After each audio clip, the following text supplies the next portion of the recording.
স্বামীজিকে follow না করলে পারবো না। স্বামীজি হচ্ছে সেই কনডেন্সড ইন্ডিয়া।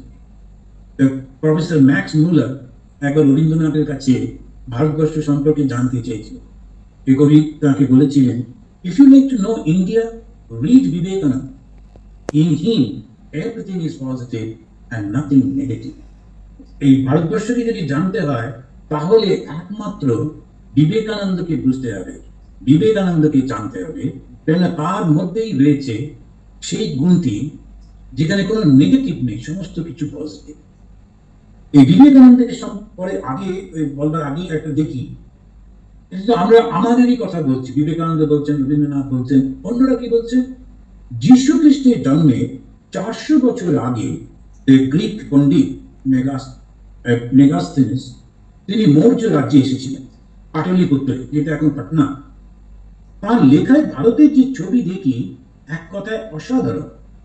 আমি কয়েকটা লাইন তুলছি। All Indians are free and none of them is a slave. আসছেন গ্রিক থেকে, ওদের ওখানে স্লেভ থাকতো। আমরা জানি সেই সময় যে তারা ওই বিভিন্ন জায়গায় যেত, যুদ্ধ করতো, বন্দি করতো, আর ওই স্লেভ গুলো নিয়ে আসতো।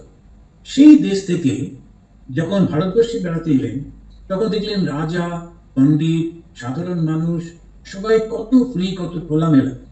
উনি অভাবে প্রথম যে শব্দটি তিনি লিখলেন তার ডায়েরিতে, all Indians are free and none of them is a slave. They fare happily, that is because of their spirituality and simplicity. They love beauty. Indians respect virtue and truth. এটা আমাদের হচ্ছে Indian respect, virtue and truth. এখন আমাদের সমাজের দিকে তাকালে নিজেদেরই লজ্জা হয়, কোথায় হারিয়ে গেল এটা।